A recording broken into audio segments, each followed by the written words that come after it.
Bismillahirrahmanirrahim. Assalamualaikum warahmatullahi wabarakatuh. Pada kesempatan kali ini, kami dari kelompok 9 akan menyampaikan hasil dari kuliah lapangan kami, yaitu analisis vegetasi sekunder, yang terdiri dari analisis vegetasi, metodologi, analisis data, serta pembahasan, yang selanjutnya akan dilanjutkan oleh teman saya.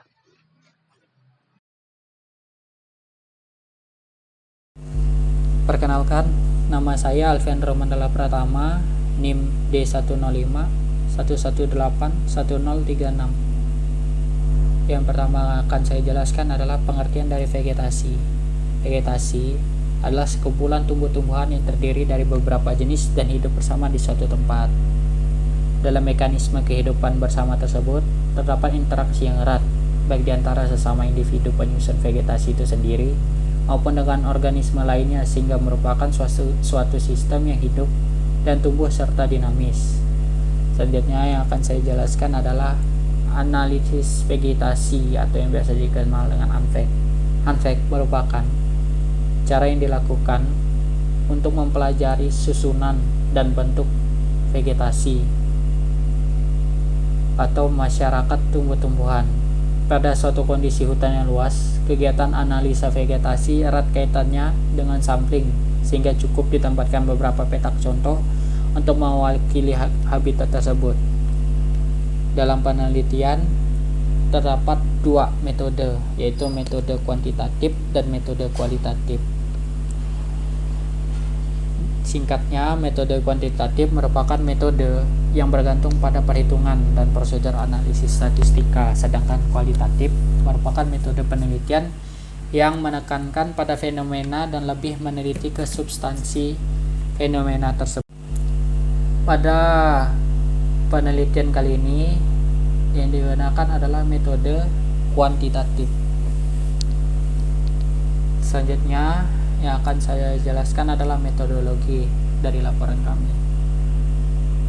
Yang pertama akan saya jelaskan adalah waktu dan tempat.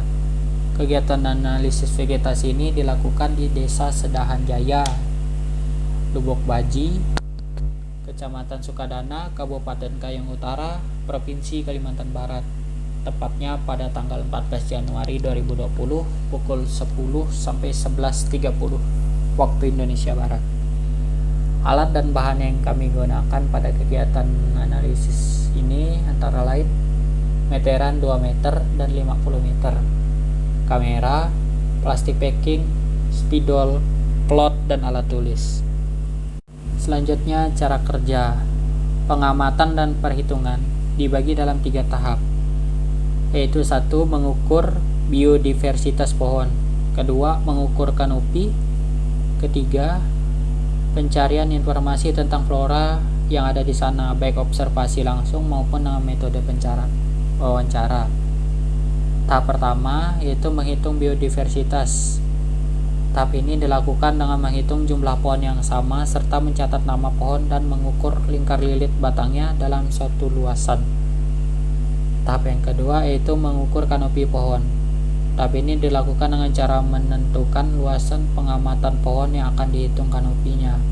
Perhitungan dilakukan dengan mengukur panjang sisi kanan, kiri, depan, dan belakang dari pusat pohon. Setelah didapatkan data panjang, dihitung luasan dengan menggunakan rumus PR kuadrat atau 1/4 PD kuadrat. Kemudian dijumlahkan semua luasan pohon dalam satu luasan. Pada tahap ini sekaligus digambar posisi letak tumbuh tanaman dalam plot. Dalam tahap ketiga yaitu tanaman bawah dilakukan dengan meletakkan plot yang berukuran 1x1 secara acak dalam wilayah studi sebanyak 5 ulangan. Hitung individu yang terdapat dalam plot tersebut dan dicatat. Terakhir, membuat peta vegetasi dari plot yang berukuran 20x20. Data dari lilit batang, tinggi dan diameter kanopi pohon, dihitung kerapatan jenis, kerapatan relatif, terus frekuensi relatif, dominasi relatif, luas bidang dasar, dan nilai-nilai penting yang ada. Sekian penjelasan dari saya, selanjutnya akan dijelaskan oleh teman-teman saya. Saya Fitranda Wini Hardianti Ningsih, NIM D10511811067. Selanjutnya pembahasan. Analisis vegetasi adalah cara mempelajari susunan komposisi spesies dan bentuk struktur vegetasi atau masyarakat tumbuh-tumbuhan. Ada 3 hal yang perlu diperhatikan, yaitu jumlah petak contoh, cara peletakan petak contoh, dan teknik analisa vegetasi yang digunakan. Terdapat 2 metode penelitian yang digunakan para peneliti dalam lingkup ilmu sosial, yaitu metode kuantitatif dan metode kualitatif. Selanjutnya, metode penelitian yang kami gunakan pada analisis vegetasi di Taman Nasional Gunung Palung, Desa Lubuk Baji adalah metode kuantitatif. Agar data penelitian yang akan diperoleh bersifat valid, maka sebelum melakukan penelitian dengan metode sampling, harus menentukan terlebih dahulu metode sampling yang akan digunakan, jumlah, ukuran, dan peletakan satuan-satuan unit contoh. Teknik sampling yang digunakan adalah metode berpetak atau teknik sampling kuadrat atau petak ganda. Di dalam metode ini, pengambilan contoh vegetasi dilakukan dengan menggunakan banyak plot yang letaknya tersebar merata. Selanjutnya akan dijelaskan oleh teman saya. Assalamualaikum warahmatullahi wabarakatuh. Perkenalkan, nama saya Nabilah Nur Syifa dengan NIM D10511811059. Saya akan melanjutkan presentasi dari teman saya. Di sini saya akan menjelaskan tentang parameter vegetasi dalam metode petak kuadrat, yaitu antara lain, yang pertama adalah kerapatan jenis. Kerapatan itu sendiri adalah jumlah individu persatuan luas atau persatuan volume. Kerapatan jenis memiliki rumus jumlah individu satuan jenis dibagi dengan luas seluruh plot yang ada. Yang kedua adalah kerapatan relatif. Kerapatan relatif memiliki rumus kerapatan suatu jenis dibagi dengan kerapatan total seluruh jenis dikali dengan 100%. Yang ketiga adalah frekuensi jenis. Frekuensi itu sendiri merupakan besarnya intensitas ditemukannya spesies dalam pengamatan keberadaan organisme pada suatu komunitas atau suatu ekosistem. Untuk frekuensi jenis memiliki rumus sebagai berikut. Jumlah satuan petak yang diduduki oleh jenis dibagi dengan jumlah seluruh plot yang ada. Frekuensi relatif mempunyai rumus frekuensi jenis dibagi dengan jumlah frekuensi seluruh jenis dikali dengan 100%. Yang kelima adalah dominasi dan dominasi relatif. Dominasi menyatakan suatu jenis tumbuhan utama yang mempengaruhi dan melaksanakan kontrol terhadap komunitas dengan cara banyaknya suatu jenis, besarnya ukuran, maupun pertumbuhan yang dominan. Rumus dari dominasi adalah jumlah kerimbunan individu suatu jenis dibagi dengan luas area sampel. Sedangkan rumus dari dominasi relatif adalah dominasi jenis dibagi dengan jumlah dominasi seluruh jenis dikali dengan 100%. Terakhir adalah indeks nilai penting. Indeks nilai penting merupakan indeks kepentingan yang menggambarkan pentingnya peranan suatu vegetasi dalam ekosistemnya. Apabila nilai INP suatu jenis vegetasi bernilai tinggi, maka jenis itu sangat mempengaruhi kestabilan ekosistem tersebut. Rumus dari INP itu sendiri adalah kerapatan relatif ditambah frekuensi relatif dan ditambah juga dengan dominasi relatif. Sedangkan untuk INP pada tumbuhan bawah atau tumbuhan semai dan pancang memiliki rumus sendiri, yaitu INP sama dengan kerapatan relatif ditambah dengan frekuensi relatif.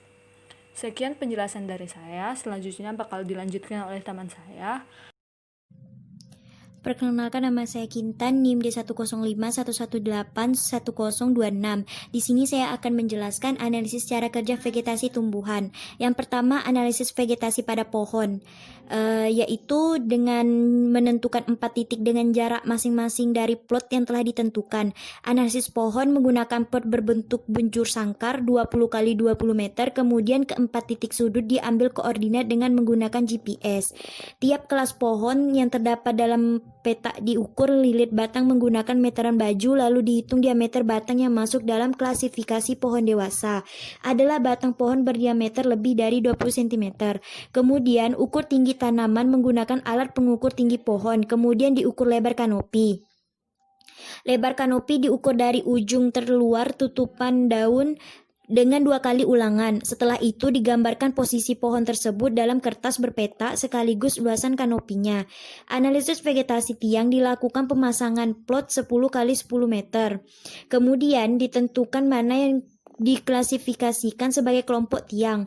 Tiang adalah pohon muda yang berdiameter 7 atau sampai kurang dari 20 cm. Kemudian diteliti pohon sebaran vegetasinya. Tiap kelas tiang yang terdapat dalam peta ukur lilit batang menggunakan meteran baju, lalu dihitung diameter batangnya, lalu ukur tinggi tiang dan luas batang kanopinya. Kemudian digambarkan posisi pohon tersebut dalam kertas berpeta sekaligus luasan kanopinya.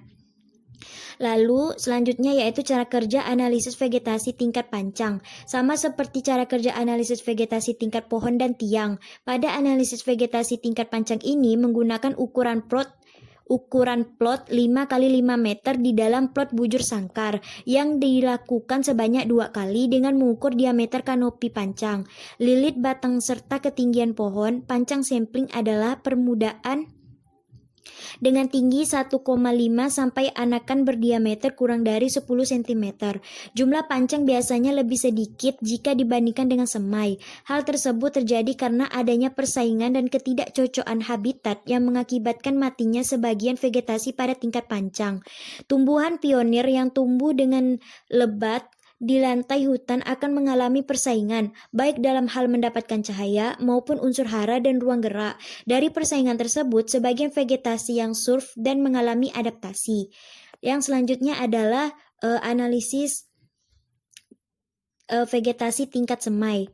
Semai adalah regenerasi pohon dengan ukuran lebih rendah dari 1,5 meter. Ukuran peta yang digunakan untuk pengukuran semai adalah 2 kali 2 meter. Sebagaimana pancang, tahap pertumbuhan semai hanya dihitung jumlah individu tiap spesies dan jumlah spesies. Langkah pertama yang harus dilakukan adalah menentukan tempat yang akan dianalisis. Pada percobaan ini diperlukan 2 plot berukuran 1 kali 1 meter di dalam plot 20 kali 20 meter. Diletakkan pada tempat berbeda yang telah ditentukan sebelumnya. Kemudian dicatat semua spesies tumbuhan beserta jumlah individu tiap spesies dan identifikasi jenis yang ditemukan tempat tersebut. Perkenalkan, nama saya Lisa Astridni Putri, NIM D1051181081068. Baiklah, di sini saya akan menjelaskan tentang analisis data vegetasi di kawasan wisata alam Riam Lubuk Baji di Desa Sedahan Jaya, Kabupaten Kayong Utara. Yang pertama, vegetasi di kawasan wisata alam Riam Lubuk Baji di Desa Sedahan Jaya, tingkat pohon dan tiang didominasi oleh jenis kayu ara, benuang, loa, dan mahang. Hasil dari analisis vegetasi yang didapatkan pohon dan tiang yang paling banyak jumlahnya adalah kayu ara atau lengkan bulu. Hal ini karena kayu ara memiliki banyak manfaat, salah satunya adalah buahnya yang merupakan sumber pakan bagi hewan, serangga, kelelawar, monyet, dan binatang lainnya yang menjadikan kayu ara sebagai makanan utamanya. Keberadaan jenis tingkat pohon dan tiang tercatat sebanyak 32 jenis yang terdiri dari 240 individu, dan tingkat semai tercatat sebanyak 34 jenis yang terdiri dari 274 individu. Berdasarkan hasil data yang diperoleh, nilai frekuensi jenis dan frekuensi relatif terbesar pada Macaranga purinosa, Artocarpus elastica, Duabanga molucana, dan Ficus racemosa. Nilai kerapatan relatif terbesar pada Ficus sp dan Duabanga molucana. Nilai dominansi relatif tertinggi terdapat pada jenis Sapium discolor, yaitu sebesar 13,3, diikuti oleh Sorea acuminantissima atau meranti kuning sebesar 12,84, sedangkan nilai dominansi relatif terendah pada jenis Eudiroxylon zoageri atau belian yaitu sebesar 0,1. Berdasarkan besar indeks nilai penting jenis tingkat pohon dan tiang, maka Duabanga molucana dari famili Litraceae memiliki INP yang paling tinggi yakni 25,79%, diikuti oleh Ficus sp dari famili Moraceae yaitu sebesar 24,89%, sedangkan nilai INP terendah pada tingkatan pohon dan tiang adalah tumbuhan belian dengan nilai INP 1,9%. Duabanga molucana dan Ficus sp adalah jenis yang paling sering dijumpai dan mempunyai INP yang relatif tinggi. Selanjutnya, hasil dari analisis vegetasi yang didapatkan pada tingkat pancang, keberadaan jenis pancang tercatat sebanyak 19 jenis yang terdiri dari 132 individu. Berdasarkan hasil data yang diperoleh, frekuensi relatif terbesar pada mempisang sebesar 10, kayu ara sebesar 10, dan mahang sebesar 12,5. Nilai kerapatan relatif terbesar tingkat pancang terdapat pada mempisang, kayu ara, dan mahang. Nilai dominansi relatif tertinggi terdapat pada jenis meranti putih yaitu sebesar 27,61, diikuti oleh keminting hutan sebesar 11,55, sedangkan nilai dominansi relatif terendah pada jenis gerunggang yaitu sebesar 0,05. Berdasarkan besarnya indeks nilai penting jenis tingkat pancang, maka mempisang memiliki INP yang paling tinggi, yakni sebesar 33,63%, diikuti oleh mahang sebesar 31,35%, sedangkan spesies tumbuhan yang memiliki nilai INP terendah yaitu tanaman gerunggang, dengan nilai INP 3,31%. Mempisang dan mahang adalah jenis yang paling sering dijumpai dan mempunyai INP yang relatif tinggi. Selanjutnya, hasil dari analisis vegetasi yang terakhir didapatkan dari semai. Keberadaan jenis semai tercatat sebanyak 32 jenis yang terdiri dari 274 individu. Berdasarkan hasil data yang diperoleh dari perhitungan semai, frekuensi relatif terbesar terdapat pada daun jelatang gajah atau Laportea sebesar 88,5, diikuti oleh palem-paleman, Arenga pinnata, dan pakis sebesar 2. Nilai kerapatan relatif terbesar pada daun jelatang gajah sebesar 14,23%, diikuti kapulaga seberang dan Cladihia sebesar 13,5. Berdasarkan besarnya indeks nilai penting jenis tingkat semai, maka daun jelatang gajah memiliki INP yang paling tinggi yakni sebesar 22,7%, diikuti oleh kapulaga seberang sebesar 19,8%. Berdasarkan hasil berikut, dapat kita simpulkan bahwa jenis tanaman semai yang paling banyak dijumpai di daerah Lubuk Baji di Desa Sedahan Jaya adalah daun jelatang gajah atau Laportea karena mempunyai INP yang relatif tinggi. Baiklah, selanjutnya akan dijelaskan oleh teman saya. Sebelum membahas alasan mengapa nilai frekuensi relatif, dominansi relatif, nilai INP, dan indeks keanekaragaman, di sini terdapat beberapa faktor yang mempengaruhi komposisi dan struktur vegetasi. Di antaranya yaitu flora, habitat, waktu, dan kesempatan. Sehingga vegetasi di suatu tempat merupakan hasil resultan dari banyak faktor, baik sekarang maupun lampau. Sebaliknya, vegetasi dapat dipakai secara indikator suatu habitat, baik pada saat sekarang maupun dahulu. Selanjutnya, berdasarkan hasil analisis tabel tersebut, yang berkaitan dengan nilai frekuensi suatu jenis, Crowley pada tahun 1986 mengemukakan bahwa frekuensi suatu jenis dalam komunitas tertentu besarnya ditentukan oleh metode sampling, ukuran kuadrat, ukuran tumbuhan, dan distribusi spasialnya. Untuk nilai dominansi relatif, Indrianto pada tahun 2006 mengemukakan bahwa nilai dominansi relatif menunjukkan proporsi antara luas tempat yang tertutupi oleh pohon dengan luas total habitat, menunjukkan jenis tumbuhan yang dominan di dalam komunitas. Sedangkan menurut Odum pada tahun 1971, jenis yang dominan mempunyai produktivitas yang besar. Nilai dominansi masing-masing jenis dihitung dan ditentukan berdasarkan besarnya nilai kerapatan jenis dan ukuran rata-rata diameter batang. Keberadaan jenis dominan menjadi suatu indikator bahwa jenis tersebut ini berada pada habitat yang sesuai dalam mendukung pertumbuhannya. Nah, untuk nilai indeks nilai penting yang relatif tinggi mengindikasikan bahwa kedua jenis tersebut mampu melakukan regenerasi dan tumbuh dengan baik, serta dapat beradaptasi dengan kondisi lingkungannya. Nah, indeks nilai penting ini menggambarkan kelimpahan dan penguasaan suatu jenis terhadap jenis lainnya dalam suatu lokasi atau menggambarkan pentingnya peranan suatu jenis vegetasi dalam ekosistemnya. Apabila nilai INP suatu jenis vegetasi bernilai tinggi, maka jenis itu sangat mempengaruhi kestabilan dalam ekosistem tersebut. Selain itu, nilai INP juga berguna untuk menentukan dominansi jenis tumbuhan terhadap jenis tumbuhan lainnya, karena dalam suatu komunitas yang bersifat heterogen, data parameter vegetasi masing-masing dari nilai kerapatan, frekuensi, dan dominansinya tidak dapat menggambarkan secara menyeluruh. Maka untuk menentukan nilai pentingnya yang mempunyai kaitan dengan struktur komunitasnya dapat diketahui dari indeks nilai penting tersebut. Selanjutnya, untuk perhitungan indeks keanekaragaman, pada perhitungan ini kami menggunakan indeks keanekaragaman Shannon-Wiener. Nah, indeks keanekaragaman Shannon-Wiener ini merupakan indeks yang biasa digunakan dalam perhitungan keanekaragaman vegetasi. Hasil perhitungan indeks ini biasanya digunakan dalam menentukan besar keanekaragaman suatu tanaman dalam plot. Rumus yang digunakan untuk menghitung indeks Shannon-Wiener yaitu H aksen sama dengan negatif sigma P ln P, yang dimana P ini merupakan hasil dari pembagian jumlah individu jenis KI dengan jumlah individu seluruh jenis.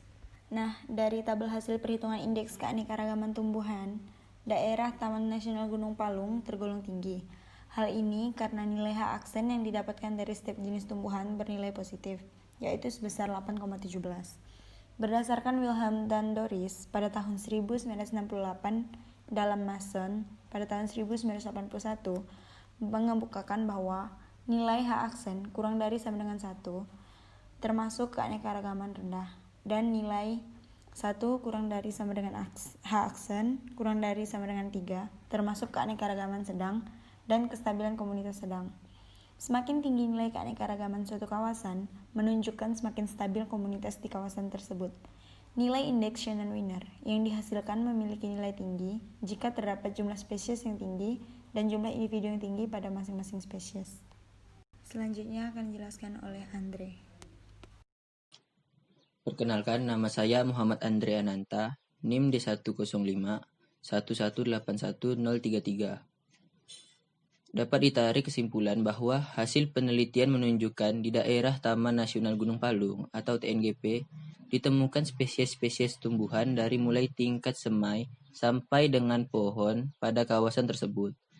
Terdapat sebanyak 38 famili yang terdiri dari 68 spesies dengan total jumlah individu sebanyak 646. Dari keempat tingkat tumbuhan tersebut, paling banyak ditemukan adalah tumbuhan tingkat semai.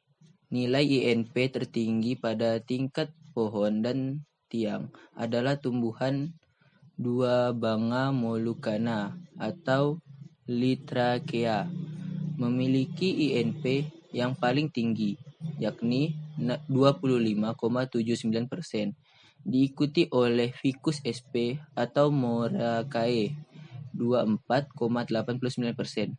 Sedangkan nilai INP terendah pada tingkatan pohon pada tiang adalah tumbuhan belian dengan nama Eusidorexylon swageri dengan nilai INP 1,933%. Pada tingkat pancang, nilai INP tertinggi yaitu tumbuhan mempisang atau Silopia spp dengan nilai INP sebesar 33,63%. Sedangkan spesies tumbuhan yang memiliki nilai INP terendah yaitu tanaman gerunggang atau Gutiferae dengan nilai INP 3,31%. Dan pada tingkat semai, spesies yang memiliki nilai INP tertinggi yaitu tumbuhan daun jelatang gajah atau Laportea, yaitu sebesar 22,744%. Hasil perhitungan indeks keanekaragaman tumbuhan daerah Taman Nasional Gunung Palung tergolong tinggi karena nilai H yang didapatkan dari setiap jenis tumbuhan bernilai positif, yaitu sebesar 8,17. Sekian dari kelompok kami tentang pembahasan analisis vegetasi sekunder. Terima kasih. Wassalamualaikum warahmatullahi wabarakatuh.